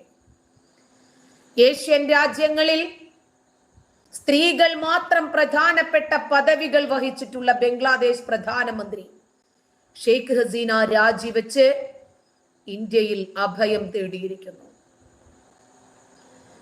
ഏതാണ്ട് കുറച്ചു മണിക്കൂറുകൾക്ക് മുമ്പ് തന്നെയാണ് ഇവർ ഡൽഹിയിൽ വിമാനം ഇറങ്ങിയിരിക്കുന്നത്. അതിഥി ദേവോ ഭവ, അതാണ് ഇന്ത്യയുടെ ആശയം. ലണ്ടനിലേക്ക് പോകുമെന്നാണ് ഒരു സൂചന. ജമാഅത്തുകാർ ഒരു സ്ത്രീ എന്ന പരിഗണന പോലും കൊടുക്കാതെ പിറന്ന നാട്ടിൽ നിന്നും തല്ലിയോടിച്ച ഷെയ്ഖ് ഹസീന ഡൽഹിയിൽ സുരക്ഷിതയാണ്. സ്വതന്ത്ര ഭാരതത്തിന്റെ കരങ്ങളിൽ താൻ സുരക്ഷിതയായിരിക്കും എന്ന ഉത്തമ ബോധ്യമുള്ളത് കൊണ്ടാണ് അവർ ഇന്ത്യയിൽ അഭയം തേടിയത്. 1971 ബംഗ്ലാദേശിനെ പാകിസ്ഥാനിൽ നിന്ന് സ്വതന്ത്രമാക്കിയ വിമോചന യുദ്ധത്തിൽ പങ്കെടുത്ത സ്വാതന്ത്ര്യ സമര സേനാനികളുടെ മക്കൾക്കും കൊച്ചുമക്കൾക്കും ഉൾപ്പെടെ രാജ്യത്തെ ഉന്നത സർക്കാർ ജോലികളിൽ സംവരണം നൽകുന്നതിനെതിരെയാണ് ബംഗ്ലാദേശിൽ പ്രക്ഷോഭം ആരംഭിച്ചത്. ഇത് പിന്നീട് സർക്കാരിനെതിരായ പ്രക്ഷോഭമായി മാറി. കാര്യം മനസ്സിലായില്ലേ? ബംഗ്ലാദേശിനെ ബംഗ്ലാദേശാക്കി മാറ്റിയ ആളുകൾ ബംഗ്ലാദേശ് എന്ന രാജ്യം പാകിസ്ഥാനിൽ നിന്നും വേർപെട്ട് സ്വതന്ത്രമാകുന്നതിനു വേണ്ടി ജീവൻ കൊടുത്ത സ്വാതന്ത്ര്യ സമര സേനാനികളുടെ മക്കൾക്കും കുടുംബത്തിനും സർക്കാർ ജോലിയിൽ സംവരണം കൊടുത്തുപോയി. അതാണ് ഷെയ്ഖ് ഹസീന ചെയ്ത ഏറ്റവും വലിയ തെറ്റ്. ഇവരെയൊക്കെ ഏത് ഗണത്തിലാണ് തലയ്ക്കകത്ത് വെളിവും വെള്ളിയാഴ്ചയുമുള്ള ആളുകൾ ഉൾപ്പെടുത്തുന്നത്? ഇവരെയൊക്കെ എങ്ങനെയാണ് വെളിവുള്ളവരാണെന്ന് പറയുന്നത്? സംവരണ നിയമത്തിനെതിരെ കലാപം പൊട്ടിപ്പുറപ്പെട്ട ബംഗ്ലാദേശിൽ നിന്ന് രാജ്യം വിട്ട പ്രധാനമന്ത്രിയാണ് ഷെയ്ഖ് ഹസീന ഇപ്പോൾ ഇന്ത്യയിൽ എത്തിയിരിക്കുന്നത്. ഷെയ്ഖ് ഹസീന ഡൽഹിയിൽ എത്തിയിട്ടുണ്ട്. ഗാസിയാബാദിലെ ഹിൻഡൻ എയർബേസിലാണ് ഇവരെത്തിയത്. ഹസീനയെ മുതിർന്ന വ്യോമസേന ഉദ്യോഗസ്ഥർ ചേർന്നാണ് സ്വീകരിച്ചത്. ലണ്ടനാണ് ഹസീനയുടെ ലക്ഷ്യം എന്നാണ് പുറത്തു വരുന്നത്. അറിയില്ല. ബംഗ്ലാദേശ് സൈന്യത്തിന്റെ നിർദ്ദേശപ്രകാരമാണ് ഹസീന രാജിവെച്ച് രാജ്യം വിട്ടത്. സഹോദരിയോടൊപ്പമാണ് രാജ്യം ഉപേക്ഷിച്ചത്. ത്രിപുരയിലെ അഗർത്തലയില് ഇവരെത്തിയതായിട്ട് നേരത്തെ തന്നെ റിപ്പോർട്ടുകൾ പുറത്തു വന്നിരുന്നു. പ്രധാനമന്ത്രി സ്ഥാനം ഷെയ്ഖ് ഹസീന രാജിവെച്ചതോടെ ബംഗ്ലാദേശ് ആഘോഷത്തിമിർപ്പിലാണ്. പ്രക്ഷോഭകാരികൾ ലക്ഷ്യത്തിലെത്തിയല്ലോ. രാജ്യത്ത് സൈന്യത്തിന്റെ നേതൃത്വത്തിൽ ഇടക്കാല സർക്കാർ രൂപീകരിക്കുമെന്നാണ് ബംഗ്ലാദേശിന്റെ ആർമി ചീഫ് ജനറൽ വക്കാറുസമാൻ അറിയിച്ചത്. വിവിധ രാഷ്ട്രീയ പാർട്ടി നേതാക്കളുമായി കൂടിക്കാഴ്ച നടത്തിയ ശേഷം രാജ്യത്തെ അഭിസംബോധന ചെയ്യുകയായിരുന്നു അദ്ദേഹം. സൈന്യത്തിൽ വിശ്വാസമർപ്പിക്കാൻ അദ്ദേഹം ജനങ്ങളോട് അഭ്യർത്ഥിച്ചു. രാജ്യത്ത് സമാധാനം തിരികെ കൊണ്ടുവരുമെന്നും സൈനിക മേധാവി ഉറപ്പു നൽകി. ആലോചിക്കണം, 1971 ബംഗ്ലാദേശിന്റെ സ്വാതന്ത്ര്യ സമരത്തിൽ പങ്കെടുത്ത വിമുക്ത ഭടന്മാരുടെ ബന്ധുക്കൾക്ക് സർക്കാർ ജോലിയിൽ 30% സംവരണം ചെയ്തു പോയി. ആ വിവാദ ഉത്തരവിനെതിരെയാണ് ജനം പ്രതിഷേധവുമായി തെരുവിലിറങ്ങിയത്. പ്രധാനമന്ത്രി ഷെയ്ഖ് ഹസീനയുടെ രാജി ആവശ്യപ്പെട്ടിട്ടുള്ള പ്രക്ഷോഭത്തില് ബംഗ്ലാദേശിൽ കൊല്ലപ്പെട്ട ആളുകളുടെ എണ്ണം 300 ഉയർന്നു എന്നാണ് വാർത്താ ഏജൻസിയായ AFPയുടെ റിപ്പോർട്ട്. കൊല്ലപ്പെട്ടവരില് 14 പോലീസുകാരുണ്ട് എന്നത് വേദനിപ്പിക്കുന്ന വസ്തുതയാണ്. സാധാരണക്കാരന്റെ ജീവന് വിലയില്ലേ? ഉണ്ട്, അതല്ലേ പറഞ്ഞത്. പ്രക്ഷോഭത്തെ ഉരുക്കുമുഷ്ടി ഉപയോഗിച്ച് അട്ടിച്ചമർത്തുമെന്ന് ഷെയ്ഖ് ഹസീന പ്രഖ്യാപിച്ചതോടുകൂടിയാണ് ബംഗ്ലാദേശിൽ കലാപം വീണ്ടും ആളിക്കത്തിയത്. പ്രക്ഷോഭത്തെ നേരിടാൻ സുരക്ഷാ സേനയ്ക്ക് പുറമെ ഭരണകക്ഷിയായ അവാമി ലീഗ് പ്രവർത്തകരും സംഘടിച്ചു. അതോടുകൂടി പ്രക്ഷോഭക്കാരുടെ നിയന്ത്രണം പോയി. 6 അവാമി ലീഗ് നേതാക്കളും കൊല്ലപ്പെട്ടവരിൽ ഉൾപ്പെട്ടിട്ടുണ്ട്. സിറാജ്ഗഞ്ചിലെ ഒരു പോലീസ് സ്റ്റേഷനിലെ വാനിന് തീയിട്ടു. അതോടുകൂടിയാണ് കൂടുതൽ പോലീസുകാർ കൊല്ലപ്പെടുന്നത്. കലാപത്തിന്റെ പശ്ചാത്തലത്തിൽ ബംഗ്ലാദേശ് അതിർത്തിയിൽ ഇന്ത്യ ജാഗ്രതാ മുന്നറിയിപ്പ് നൽകിയിട്ടുണ്ട്. ഇവരുടെ ഭാഗം ജയിക്കാൻ ഇവരെന്താണോ ഉന്നയിക്കുന്നത്, ഇവരുടെ ആവശ്യം നേടിയെടുക്കാൻ എന്തു മാർഗവും ഇവർ സ്വീകരിക്കും. ഇവരുടെ ലക്ഷ്യം ഇവർക്ക് സാധിച്ചെടുക്കണം. പക്ഷേ ഷെയ്ഖ് ഹസീന ഇന്ത്യയിൽ എത്തിയിട്ടുണ്ട് എന്ന് മനസ്സിലായി കഴിഞ്ഞാൽ ഇന്ത്യയെ ഇവർ ഷേവ് ചെയ്യുന്നൊന്നുമല്ല. അങ്ങനെയൊന്നും ഇന്ത്യക്ക് പേടിയുമില്ല. അങ്ങനെ പേടിയുള്ള രാജ്യമാണെങ്കിൽ ഒരിക്കലും ഇവരെ സ്വീകരിക്കാൻ ഇന്ത്യ തയ്യാറാകുമായിരുന്നില്ല. ഇനിയും ഈ ഷെയ്ഖ് ഹസീന ഇവരോട് എന്താണ് ബംഗ്ലാദേശിലെ ഒരു വിഭാഗം ആളുകൾക്ക് ഇത്രമാത്രം കലിപ്പ്? മറ്റൊന്നുമല്ല, മതം തന്നെയാണ് ഇവിടെയും വില്ലനാകുന്നത്. എന്ത് പറഞ്ഞാലും മതത്തെ കുറിച്ച് പറയുന്നു, മതത്തെ വലിച്ചെറിയിടുന്നു എന്ന് പറയരുത്. ഇവിടെ വില്ലനായത് മതമാണ്. ഷെയ്ഖ് ഹസീന ഭരണത്തിൽ ഇരുന്ന സമയത്ത് ഇന്ത്യയെ അവർ മുതലെടുത്തിട്ടുണ്ട്. അങ്ങനെ അവർ ബംഗ്ലാദേശിനെ വികസിപ്പിച്ചിട്ടുണ്ട്.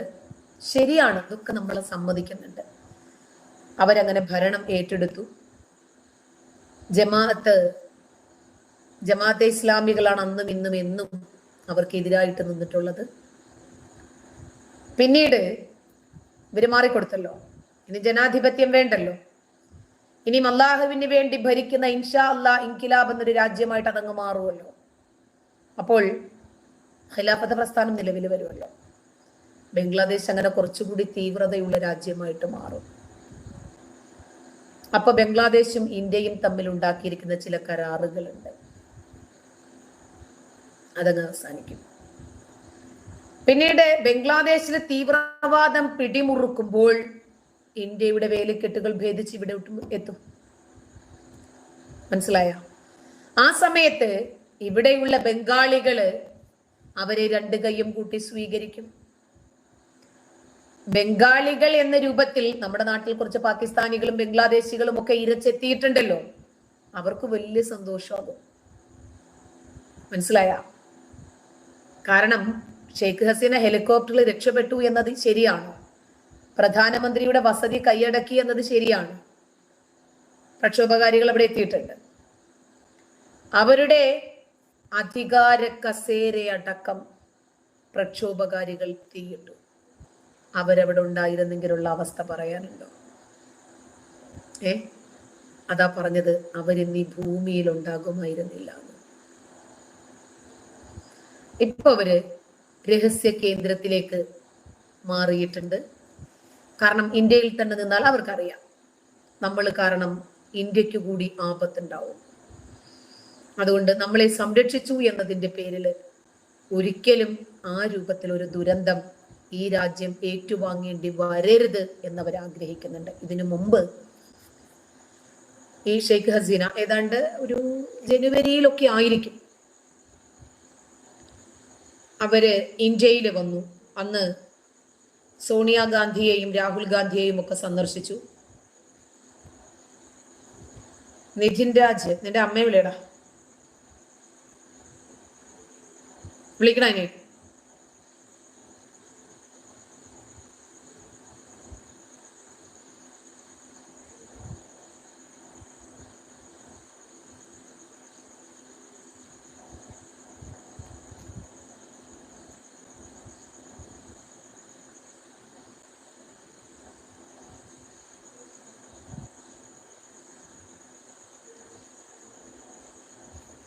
അർഹിക്കുന്ന അവഗണന ഇവർക്ക് കൊടുക്കുക. അപ്പോ നോക്കിയോ, ഇവര് ഷെയ്ഖ് ഹസീനയോട് ഇന്ത്യ മഹാരാജ്യത്തിനുള്ള കാഴ്ചപ്പാട്.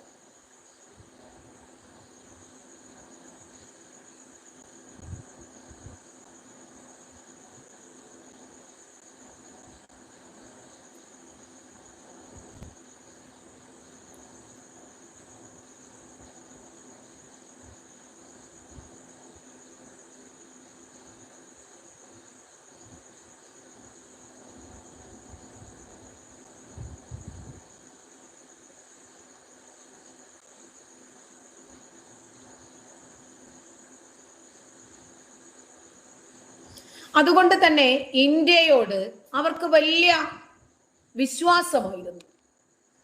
കാരണം അവരെ സ്നേഹിക്കുകയും അവരുടെ വിഷമങ്ങളും പ്രയാസങ്ങളും അവരുടെ രാജ്യത്തിന്റെ അവസ്ഥകളും ഒക്കെ മനസ്സിലാക്കാനും സാധിച്ചിട്ടുണ്ട്.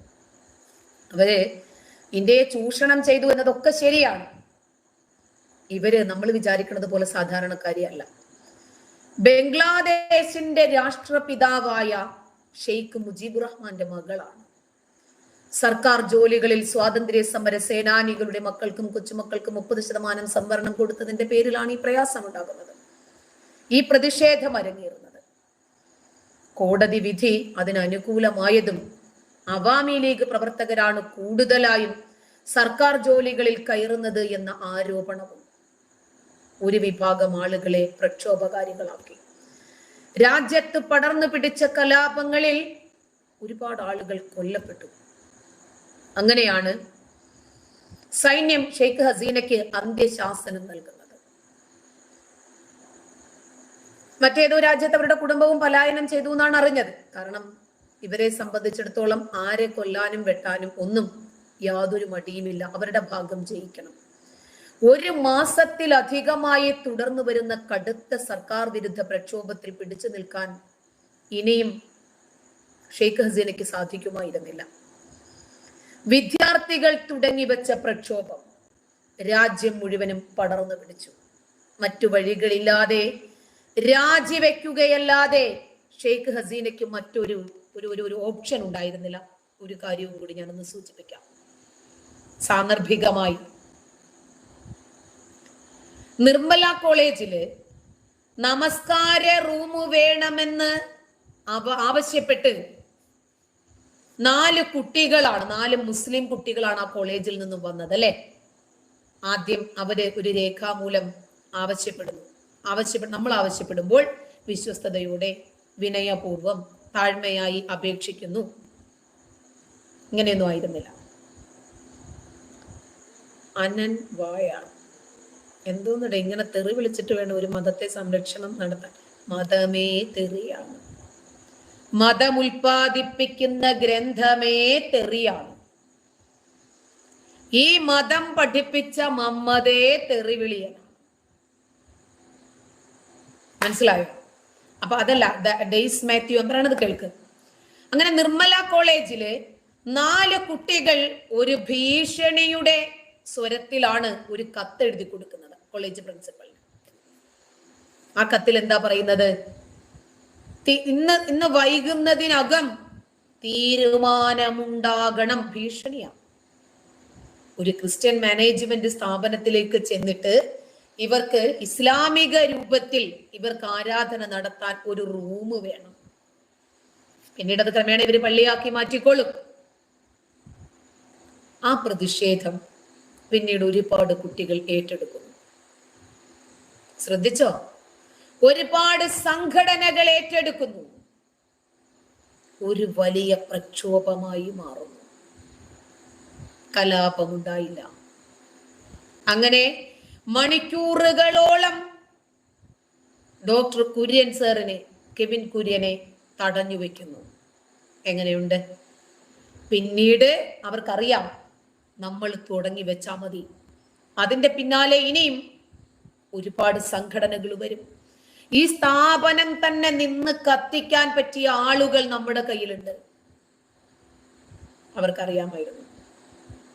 പക്ഷേ തൊട്ടടുത്ത മുസ്ലിം പള്ളിയും ക്രിസ്ത്യൻ മാനേജ്മെന്റ് സ്ഥാപനവും സോഷ്യൽ മീഡിയയുടെ പ്രഹരവും എല്ലാം കൂടി ഇവർക്ക് പണി കിട്ടിയെന്ന് മനസ്സിലായി.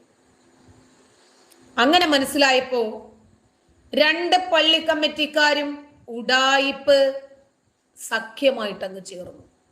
എന്നിട്ട് വന്നിട്ട് കുട്ടികൾ ചെയ്തത് തെറ്റാണ്, ഞങ്ങളോട് ക്ഷമിക്കണം. അങ്ങനെ മാപ്പും കോപ്പുമായി അവര് വന്നതോടുകൂടി റെഡിയായി.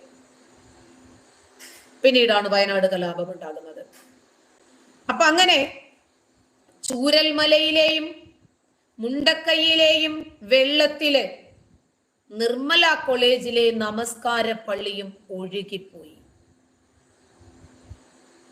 കാരണം ആ സ്ഥാപനത്തിന്റെ മാനേജ്മെന്റും സഭയും ഉറച്ചു നിന്നു.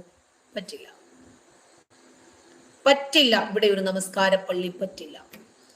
നിങ്ങൾക്ക് അങ്ങനെ വേണമെങ്കിൽ TC വാങ്ങിച്ചിട്ട് മുസ്ലിം മാനേജ്മെന്റ് സ്ഥാപനത്തിൽ പോയി നമസ്കരിച്ചോ, അതല്ലെങ്കിൽ വീട്ടിൽ പോയിരുന്ന് തറാവി നമസ്കരിച്ചോണ്ടിരുന്നു. ഇവിടെ പറ്റില്ല.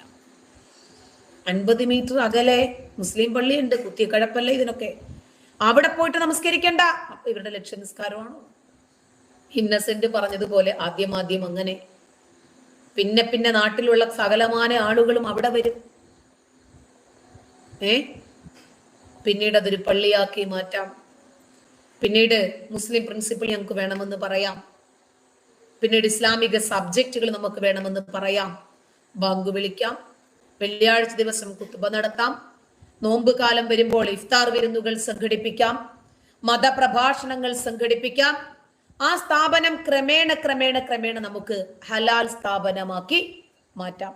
ഇവിടെയും വിദ്യാർത്ഥികൾ തുടങ്ങി വെച്ച ഒരു പ്രതിഷേധം എവിടെ എത്തിയെന്ന് ആലോചിച്ച് നോക്കിക്കേ. എവിടെ എത്തി? ബംഗ്ലാദേശിലും സമാനമായ സാഹചര്യമാണ് ഉണ്ടായത്. ബംഗ്ലാദേശ് പ്രധാനമന്ത്രി ഷെയ്ഖ് ഹസീനയ്ക്ക് അവരുടെ രാജ്യത്തിന്റെ പൗരന്മാരെ പോലും സംരക്ഷിക്കാൻ കഴിഞ്ഞില്ല. ആ രാജ്യത്തിന്റെ സ്ഥാപനത്തിനു വേണ്ടി ജീവൻ സമർപ്പിച്ച ആളുകളുടെ മക്കൾക്കും കൊച്ചുമക്കൾക്കും 30% സംവരണം ഏർപ്പെടുത്തി അത് വിജയിപ്പിക്കാൻ കഴിഞ്ഞില്ല. ഇവര് ഷെയ്ഖ് ഹസീന ഒരുപാട് വസ്തുതകള് നോക്കുമ്പോ ഇന്ത്യക്കെതിരെയൊക്കെ ഇവര് ചെയ്തിട്ടുണ്ട്. ഇവര് തന്നെയാണ് ഒരു പരിധി വരെ ഇതിന്റെയൊക്കെ പിന്നിൽ. കാരണം അനുഭവിക്കണം, വാളെടുത്തവൻ വാളാൽ വരൂ എന്ന് പറയുന്നത് പോലെ നമ്മുടെ മൗനവും വലിയ രൂപത്തിൽ കില്ലറാണ്, സൈലൻസ് കില്ലറാണ്. ചില വിഷയങ്ങളോട് നമ്മൾ പ്രതികരിക്കാതിരിക്കുമ്പോൾ നമ്മുടെ ആ സൈലൻസ് ഉണ്ടല്ലോ, ചില ഭീകരരെ വളർത്തിക്കൊണ്ടുവരുവാണ്, ചില രാജ്യവിരുദ്ധരെ വളർത്തിക്കൊണ്ടുവരുവാണ്. അതുകൊണ്ട് നമ്മൾ ശബ്ദിക്കേണ്ടിയിരിക്കുന്നു. നമ്മുടെ ശബ്ദത്തെ ഭയക്കുന്ന ആളുകളാണ് ഈ കൂട്ടമായിട്ട് വന്ന് തെറി വിളിച്ചിട്ട് മാനസികമായി അധൈര്യപ്പെടുത്താൻ ശ്രമിക്കുന്നത്. കാരണം ഇങ്ങനെ തെറി പറയുമ്പോൾ ഇനി ഞാൻ ലൈവിൽ വരില്ല, ഈ വിഷയങ്ങൾ പറയില്ല എന്ന ഇവരുടെ മിഥ്യാധാരണയാണ് ഇതിന് പിന്നിൽ. മുമ്പ് ഷെയ്ഖ് ഹസീന അവരുടെ പൗരന്മാര് പല നാടുകളിലും ഉണ്ടല്ലോ, അവരെയൊക്കെ തിരിച്ചെടുക്കാൻ വേണ്ടിയിട്ടുള്ള ഒരു ക്യാമ്പയിൻ തുടങ്ങി.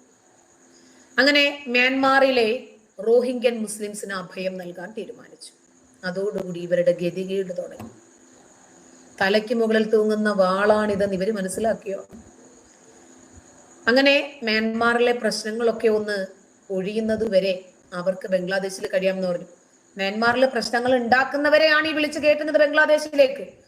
ബംഗ്ലാദേശിലെ പ്രശ്നക്കാരും കൂടി ആകുമ്പോൾ ആഹാ സുഖം.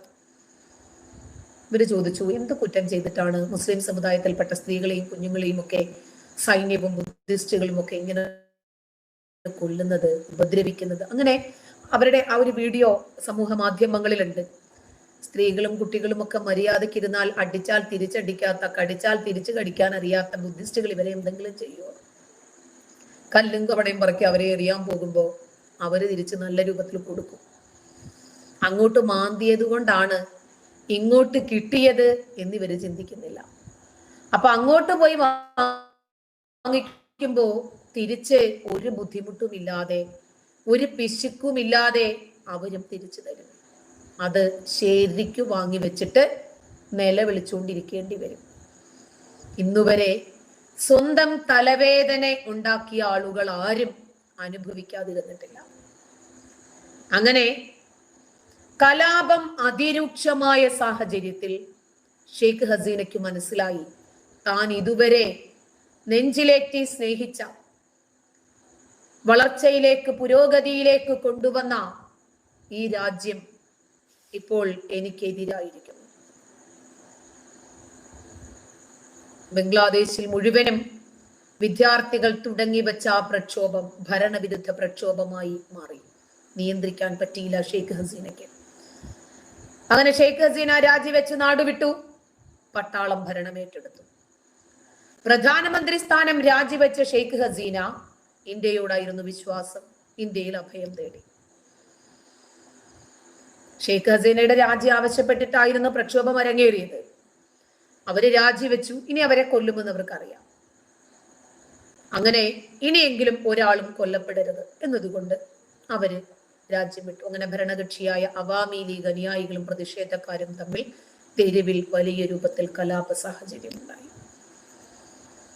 കർഫ്യൂ പ്രഖ്യാപിച്ച ഒരു നാട്ടിലാണിത് സംഭവിക്കുന്നത്. എന്ത് വലിയ കർഫ്യൂ പ്രഖ്യാപിച്ചാലും ശരി, അവരെ സംബന്ധിച്ചിടത്തോളം അതൊന്നും അവർക്ക് വിഷയമല്ല. ഇപ്പോ ബംഗ്ലാദേശിന്റെ അതിർത്തിയില് നല്ല രൂപത്തിൽ ജാഗ്രതാ നിർദ്ദേശമുണ്ട്. കാരണം ഷെയ്ഖ് ഹസീന ഇവിടെ എത്തിയിട്ടുണ്ട് എന്ന് ഇതിനോടകം തന്നെ അവർ അറിഞ്ഞിട്ടുണ്ട്.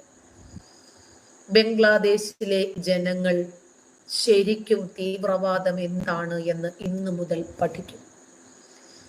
കാരണം ബംഗ്ലാദേശിനെ ഒന്നുമല്ലാതിരുന്ന സാഹചര്യത്തിൽ നിന്ന്, പട്ടിണിയും പരിവട്ടവുമായിരുന്ന ദരിദ്ര രാജ്യത്തെ ഇന്ന് കാണുന്ന സാമ്പത്തിക വളർച്ചയിലേക്കും ഉയർച്ചയിലേക്കും ഒരു പുരോഗതിയിലേക്കും ഒക്കെ എത്തിച്ച ഷെയ്ഖ് ഹസീന എന്തായിരുന്നു എന്ന് അത് നഷ്ടപ്പെടുമ്പോൾ മാത്രമേ നമുക്ക് മനസ്സിലാവൂ. ബംഗ്ലാദേശിൽ ഇനി പഠിക്കാൻ കിടക്കും. അപ്പോ ഷെയ്ഖ് ഹസീന ചെയ്ത ഒരുപാട് സേവനങ്ങളെ എടുത്തു പറയുമ്പോൾ ഒരു കാര്യവും കൂടി എനിക്ക് നമ്മുടെ സഹോദരങ്ങളെ ഉണർത്താനുണ്ട്. പൗരത്വ ഭേദഗതി ബില്ലൊക്കെ നിങ്ങൾക്ക് ഓർമ്മയുണ്ടാകുമല്ലോ അല്ലെ? NRCക്കും CAക്കും ഒക്കെ എതിരെ നെഞ്ചത്തടിച്ച് നിലവിളിച്ച ആളുകളൊക്കെ ഇപ്പോ ഇവര് കാണുന്നുണ്ടോ? റോഹിംഗ്യൻ അഭയാർത്ഥികളെ സംബന്ധിച്ച് ഞങ്ങൾക്കിനി ഇവരെ പറ്റില്ല സഹിക്കാന്, അതുകൊണ്ട് അവരെ ഇന്ത്യയിലേക്ക് പറഞ്ഞയക്കണമെന്ന് പറഞ്ഞ് ബംഗ്ലാദേശ് പ്രധാനമന്ത്രി ഷെയ്ഖ് ഹസീന ഒരു ഉത്തരവ് പുറപ്പെടുവിച്ചതൊന്നും ആരും മറന്നിട്ടില്ലല്ലോ. നമ്മുടെ ഔദാര്യത്തിൽ ജീവിച്ചിട്ട് നമുക്കെതിരെ വിരൽ ചൂണ്ടുന്നവരോട് അയൽവാസികൾ എന്ന ഒരു സമീപനത്തിന്റെ ആവശ്യമുണ്ടോ?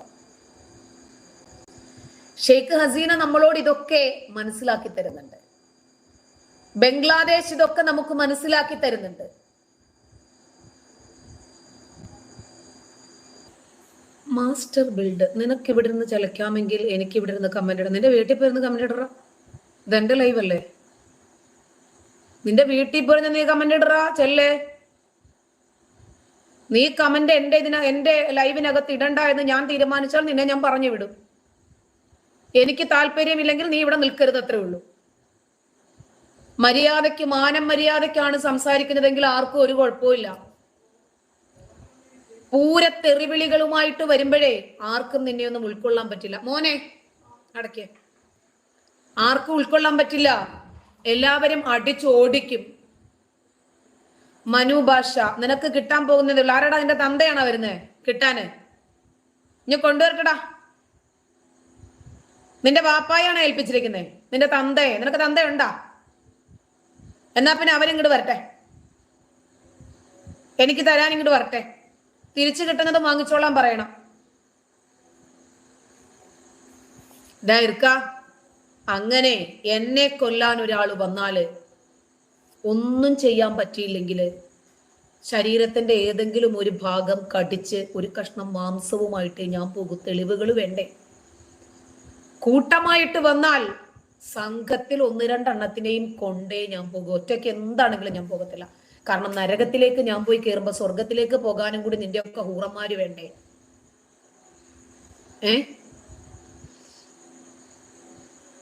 അതുകൊണ്ട് വാപ്പായെ പറഞ്ഞു വിടുങ്ങട്ട്, അവൻ പോയെന്ന് തോന്നുന്നു.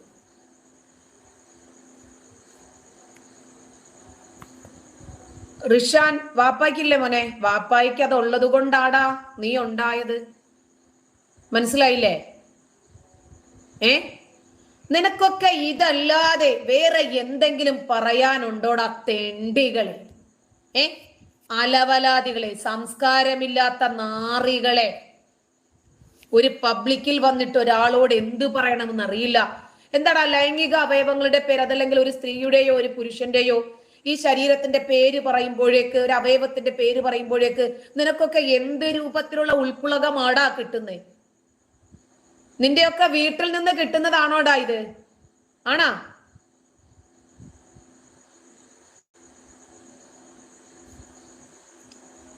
ജുബൈരയ്ക്ക് എവിടെയാണ് ഈ വട്ട്? നിന്റെ അമ്മയ്ക്കാണോ വട്ട്? ഉമ്മ വട്ട് പിടിച്ചത് കൊണ്ടാണോ നിന്നെ ഇറക്കി വിട്ടിരിക്കുന്നത്? കുറെ അപ്പിക്കുപ്പായക്കാരികൾ ഇനി വരും.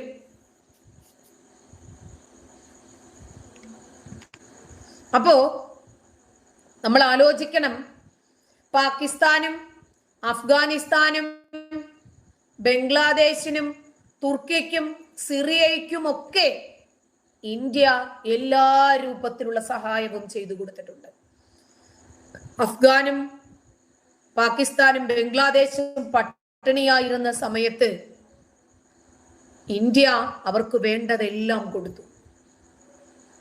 നിങ്ങളെ സഹായിക്കാം, ഞങ്ങൾ വിശ്വസിക്കില്ല. ഈ ഒരൊറ്റ ആശയമേ സ്വതന്ത്ര ഭാരതത്തിന് പറയാനുണ്ടായിരുന്നുള്ളൂ. കാരണം അവര് പട്ടിണി കിടക്കുമ്പോ നമ്മൾ വയറു നിറച്ച് കഴിക്കാൻ പാടില്ലല്ലോ, അവർക്ക് കൂടി നുള്ളി കൊടുക്കണം, ഉണ്ടെങ്കിൽ വാരി കൊടുക്കണം. ആ ആശയമാണ് ആർഷഭാരത സംസ്കാരം പിൻപറ്റുന്ന ഭാരതം സ്വീകരിച്ചത്. നമ്മുടെ ഔദാര്യവും സ്വീകരിച്ച് അത് തിന്ന് ജീവൻ നിലനിർത്തിയിട്ട് നമുക്കെതിരെ തിരിയുന്നവരോട് അയൽവാസി മര്യാദ വേണോ? ഇപ്പോ ഷെയ്ഖ് ഹസീനയെ ഇന്ത്യ സ്വീകരിച്ചു എന്നുള്ളത് ശരി എന്ന് കരുതി ഇവർ ഇന്ത്യക്കേറ്റ പരിക്കുകളൊന്നും മാറുന്നില്ല. ഇവര് ഇന്ത്യക്കേൽപ്പിച്ച മുറിവുകൾ ഉണങ്ങില്ല. പക്ഷെ എന്തായിരുന്നാലും അവരുടെ ഒരു വീഴ്ചയിൽ ചരിഞ്ഞു നടക്കുന്നവനെ ചവിട്ടി തള്ളിയിടുന്നത് ശരിയല്ലല്ലോ. അവർക്കൊരു സംരക്ഷണം കൊടുത്തു, ശരി. അതിന് പിന്നിൽ നരേന്ദ്രമോദിക്കും ഭരണ വിഭാഗത്തിനും അറിയാം എന്ത് ചെയ്യണമെന്ന്. ഇപ്പോ ബംഗ്ലാദേശിന്റെ നിയന്ത്രണം സൈന്യമാണ് ഏറ്റെടുത്തത്. രാജ്യത്തുടൻ തന്നെ ഇടക്കാല സർക്കാർ രൂപീകരിക്കുമെന്നാണ് ബംഗ്ലാദേശിന്റെ